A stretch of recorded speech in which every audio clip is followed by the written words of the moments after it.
Recently, I had a conversation with a minister about my situation being alienated from my daughter by her mother. And I mentioned how, like, even though before I met the mother of my daughter, I was living like a hermit. I was living as a nomadic monk, a hermit, in the bush, spending most of my time by myself in the bush, in prayer, seeking God. So even though that's the lifestyle I was living, when the mother of my daughter was pregnant, I was fully prepared to give up this monk lifestyle and to get a job and just be a working husband and father and support the family, etc. But she ended up taking off. Long story short, she took off. She was abusive, took off. Alienated me and my daughter from each other and limits our contact. So I haven't been able to even take the opportunity to offer to be a provider, to be a working husband and father, etc. So I've constantly reached out for almost a year now for bank details, etc., so I can send some type of financial contribution, etc. And as much as I try this, the mother of my daughter will never send me bank details. She doesn't want to have that conversation. She'll make out like she does, and that it's a good idea, and thank you for wanting to be supportive, blah blah, and then she'll just forget about it or ignore the topic for whatever reason. Anyway, I was mentioning this to this minister, this pastor, and I was telling him how through this process, because I want to obviously provide, that's my desire as a father, to provide for my daughter, but because I haven't been able to, against my own will, simply because of my daughter's mother, her choices, so she's stopped me from being able to provide for her and my daughter. So I surrendered it to God and prayed to God about it, and God just reassured me and told me, don't worry, Raymond, you don't have to provide for your daughter. It's okay, just continue to seek me out, continue to spend time with me. Okay? Continue to pray and worship and praise daily and to seek me out first, and then all these things will be added. So God just told me, reassured me, Raymond, you don't even have to worry. You don't have to provide for the mother of your daughter or for your daughter, and you never will have to, because I, your Father, the Creator of all things, will provide for them directly. I will be their provider, Raymond, so you don't have to. And obviously that's extremely reassuring for me. Okay? Imagine, if I'm sure you can understand, if you're a parent and you have children that you love, and if for whatever reason you are unable to, against your own will, to be there for them, to provide for them, and you have God reassure you, tell you directly that you don't have to worry, because I'm going to provide for them myself. And I'm actually going to provide for her better than the opportunities of the world would have allowed for you to provide for her, even if you were able to do everything perfect.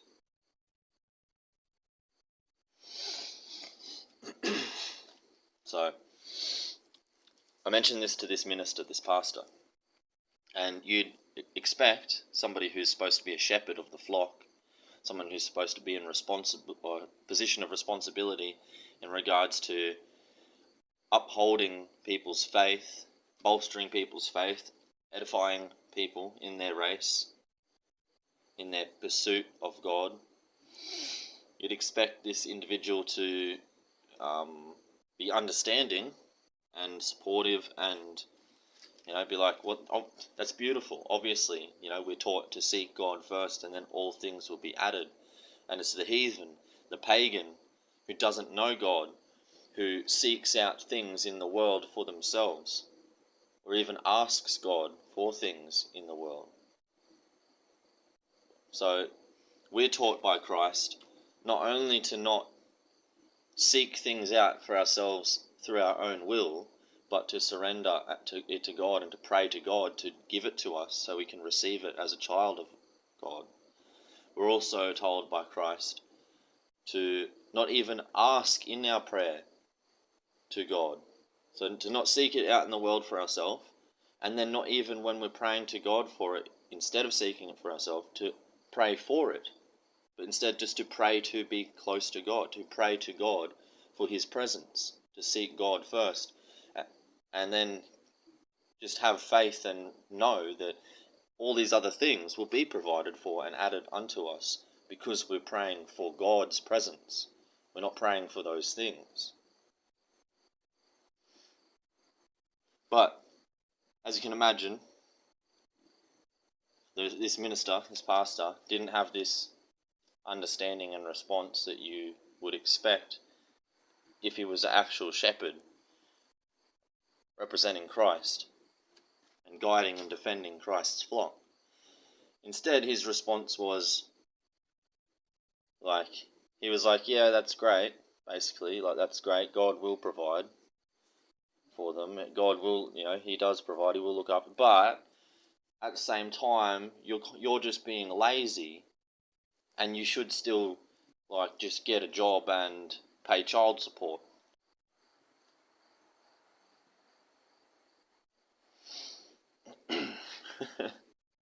This is a common thread in fake Christians, fake shepherds, pastors and ministers who run social clubs that are of the world. Now, again, if you're of the world, it sounds reasonable. It's like I'm saying, I'm not going to provide for my own daughter. I'm not going to put any effort in to providing for my own daughter. I'm not even going to care about providing for my daughter or her well-being or her future, anything like this. I'm not going to have any care whatsoever. Instead, I'm going to prioritize that care that I could have for that in worshipping God and seeking out God. Now, to the world, I can understand, that sounds lazy, that sounds heartless. You're not even going to look after your own daughter. You're not going to be a responsible father. You're not going to be a responsible man and provide financially for your daughter. You're just going to spend your time instead loving God and being in prayer and studying the Word of God and focusing your heart on God, and you're just going to dedicate your time and effort and energy and willpower and your whole soul, everything, your mind, your body, your soul, your heart, everything to God. And you're just going to ignore providing for your own children.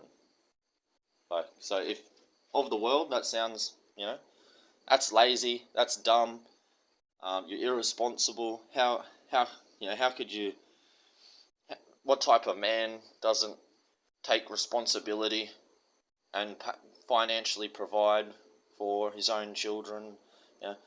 So if you're of the world, it makes sense. But if you're meant to be a minister or a pastor, you're meant to be running a church, how does it make sense to have a worldly understanding, a worldly response? If you're of the church, your response should be the opposite of the world. Your response should be, oh, that's amazing. We need more Christian men like you in the world at the moment, who will just quit their jobs, stop paying taxes, stop financially providing for their families, and be ascetic hermit monks who dedicate their lives and their time and priority and effort and will to seeking out God's presence in prayer. We need saints in the world. We need enlightened saints. Not just people going to work in a satanic beast system okay, which is designed on the premise of exploitation. So even if you're a lucky individual who is working a job that you actually to some degree enjoy, or is even your favorite hobby, and you get to just do your favorite thing for work, right? Even if you're a lucky individual like this, you're still working in a system which is based on exploitation. So there's, whether you want to acknowledge it or not, even if you're the nicest person in the world, okay, you do everything right, and you're lucky and you have your dream job, and you get to go to work and get to just do your favorite thing every day, and you're a beautiful person doing all this charity. If you're actually honest with yourself, you have conviction in your heart, when you go deep into your heart, because you're still partaking in this beast system, you're still paying taxes in this satanic beast system, and you probably don't want to have to. You feel like, oh, well, that's just the way the world is, it's just a necessary evil, okay? But that's still something that you're doing, that you're hiding within yourself, that you don't want to acknowledge on a daily basis, because if you did, you'd quit your job and you'd find other ways to live, and you'd make those sacrifices to keep the integrity of your soul intact. So you have this part of yourself that you're burying, which is actually killing your soul. Because, so even if you've got the best job, your dream job, everything, just the fact that you're in this system, you're still a part of the world, you're engaging in the world, you're paying your taxes, you're going to work, whatever it is, paying your bills, and engaging in the system, and not doing your best to break out of the system, okay, to be free of that. And again, obviously you believe like you haven't got a choice in the matter. What are you going to do? You're going to be homeless on the street, you're going to go hungry, you're going to be persecuted, suffer. Well, obviously that's unfair, it's unjust. Nobody should have to suffer these things. But at the end of the day, what's more important to you as an individual? The integrity and quality of your soul, or having a comfortable bed to sleep in and knowing you've paid your rent and paid your taxes and you're not going to get in trouble in the beast system or persecuted by the beast system because you're not fitting in, and instead of following Satan and the world, you've decided to stand apart and be set apart and to be obedient to God.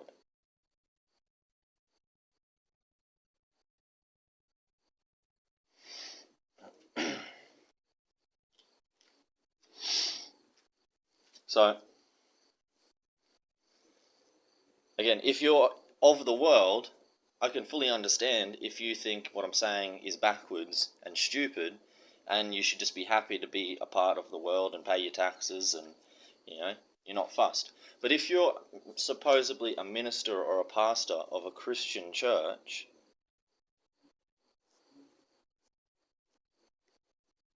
there's a contradiction if you have this attitude. Okay? And it's related also to the attitude that a lot of ministers and pastors have these days, where they fully promote, and they're like willing to fight to the death almost on the hill of promoting legal state recognized marriage within their congregations, even though biblically there's no such thing as a state recognized official legal marriage where you have legal documents and you share rings or whatever like this, like people do today. There's nothing in the Bible about this whatsoever. People are married through the consummation of marriage, through sex. So two people who are wed, okay, they're two people who just in whatever situation, sometimes with a ceremony, sometimes with no ceremony, dedicate themselves to each other and decide that they're going to be husband and wife, made one flesh, and then they sign the contract through consummation, through having sexual intercourse. So that's the actual I do of a true biblical marriage, is when you have sexual intercourse and you become one flesh with your partner. But if you run a church, okay, and if you're a modern pastor and minister, you run a church, right, and you actually told a biblical perspective to your congregation and you preach this, you'd be telling people to not be legally married, because legal marriage is not biblical marriage. They're two separate things. And modern legal marriage, recognized by the state, is actually a satanic institution, because marriage today, with the laws we have today, gives demonic levels of power and control to females within the relationship to the wife. So it gives her far too much power that she doesn't know how to control, which is antithetical to God and God's order, and is the spirit of Antichrist. Because God's order is God is at the top, then Christ, then man, then woman, then children.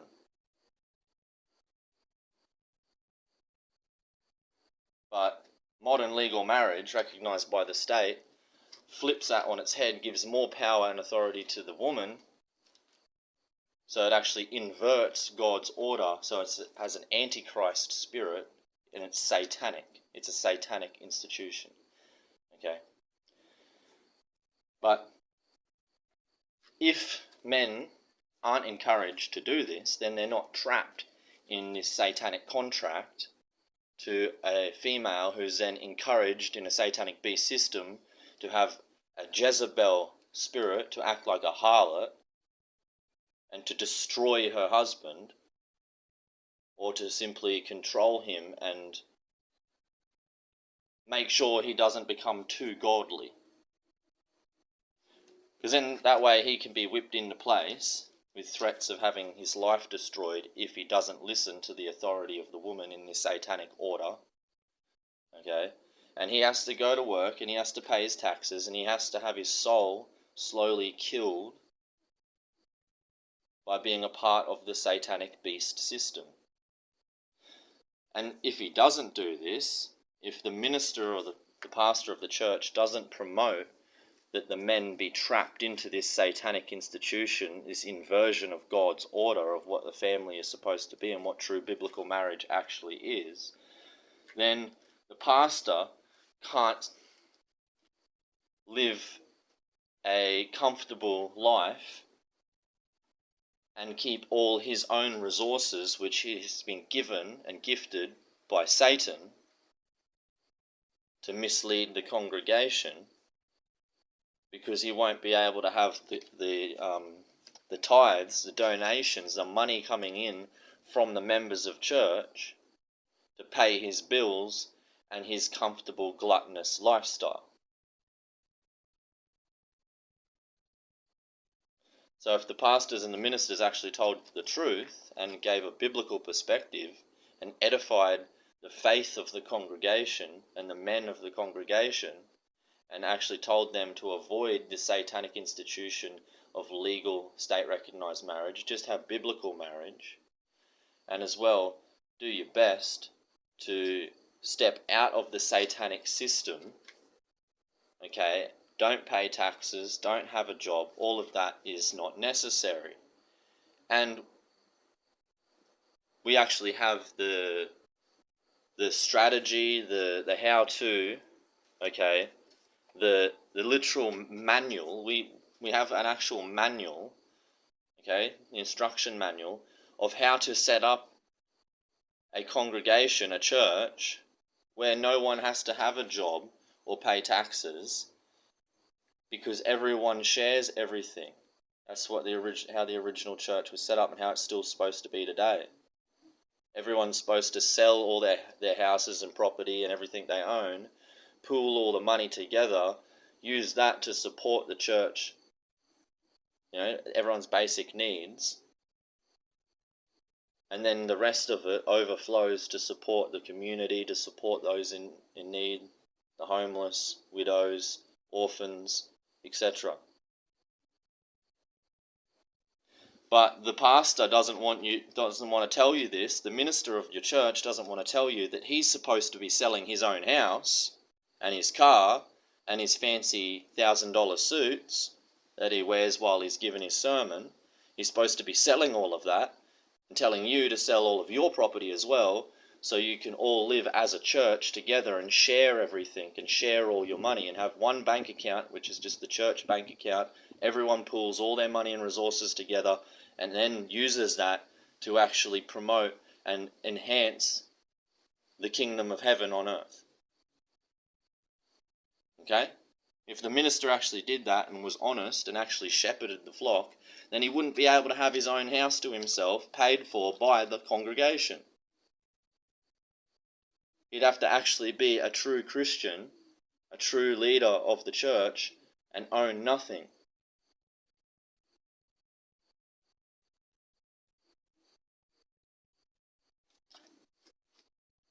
So, when an individual like me comes along and comes to your church for a bit, if you've got a minister like this, they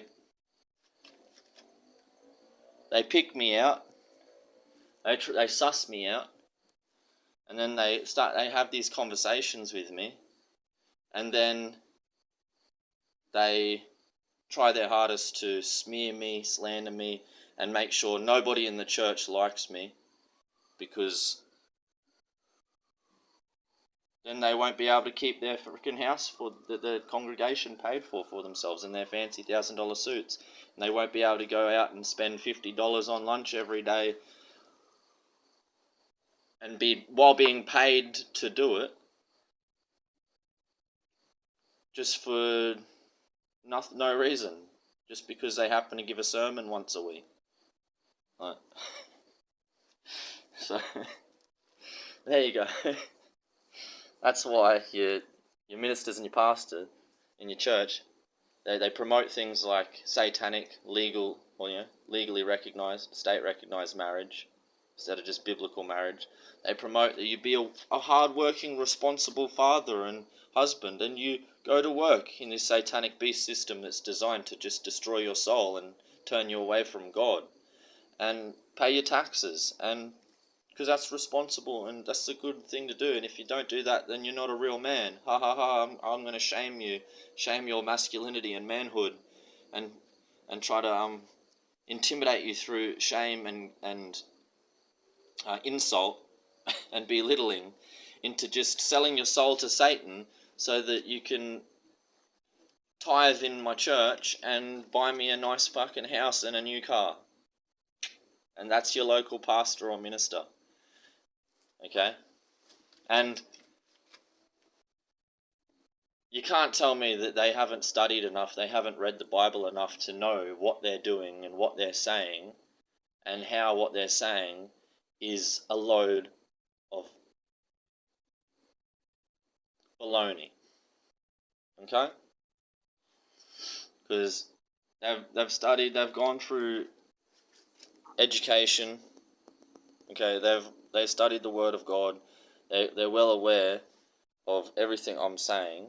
Okay, they're probably more versed with the actual scripture on an academic level than someone like myself would be.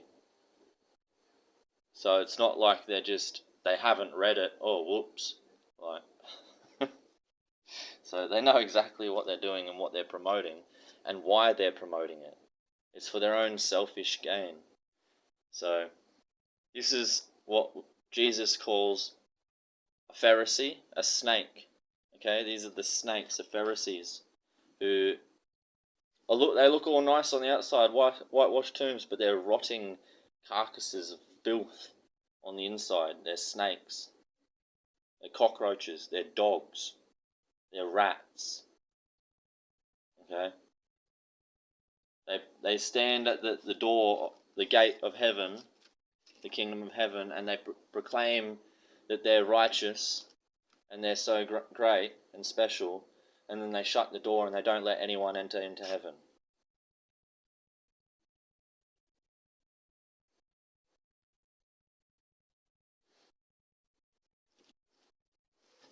And they will have a special place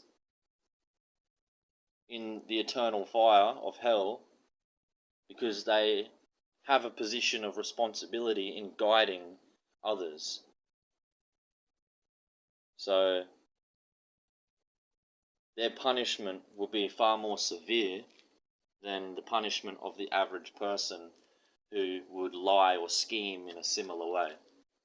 Like somebody who's a scam artist in business, ripping people off in real estate or something, they get less of a punishment in hell than your pastor or minister who's lying to the church. The pastors and ministers lying to the church, not telling you what I've just explained, they get some of the worst punishment, eternal punishment, tormented in the flames of hell forever, if they don't repent.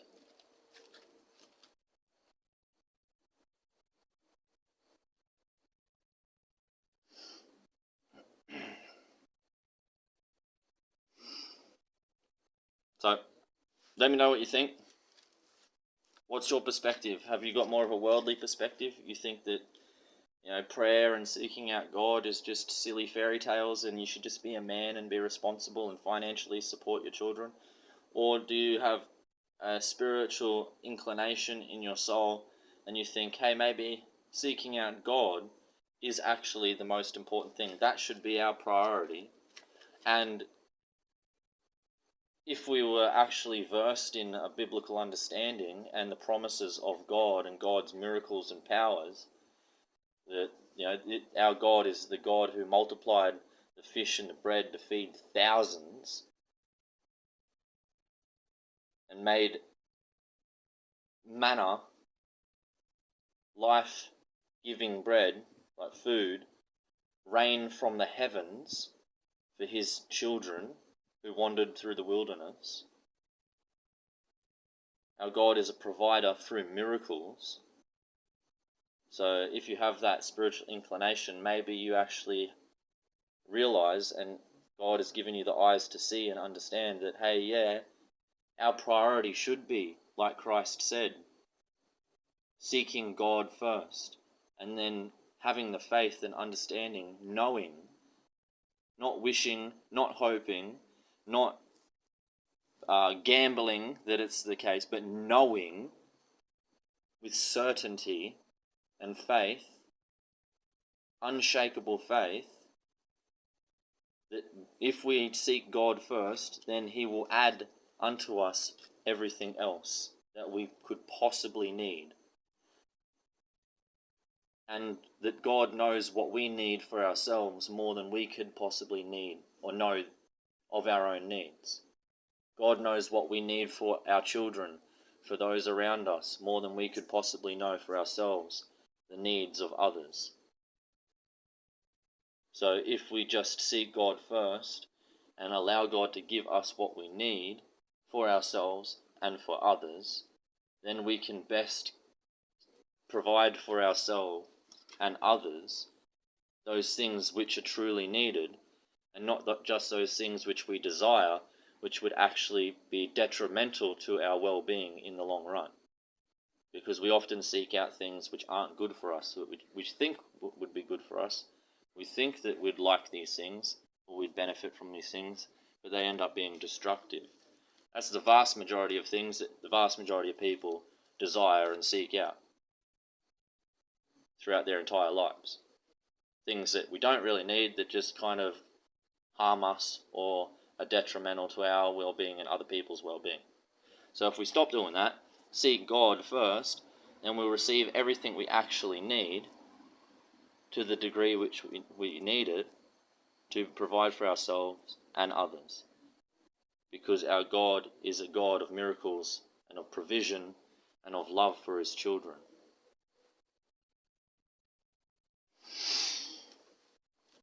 Or maybe I'm just wrong and you just have to sell your soul to Satan and be a tax slave and be miserable, and while you're at it, make sure you marry a harlot that will destroy your peace and threaten to alienate you from your children and to punish you if you dare not submit to her authority and the authority of Satan over your life. Maybe that's just the better option, and I just don't know what I'm talking about. I don't know. Ask God about it. I'm sure he knows better than all of us. Take it easy.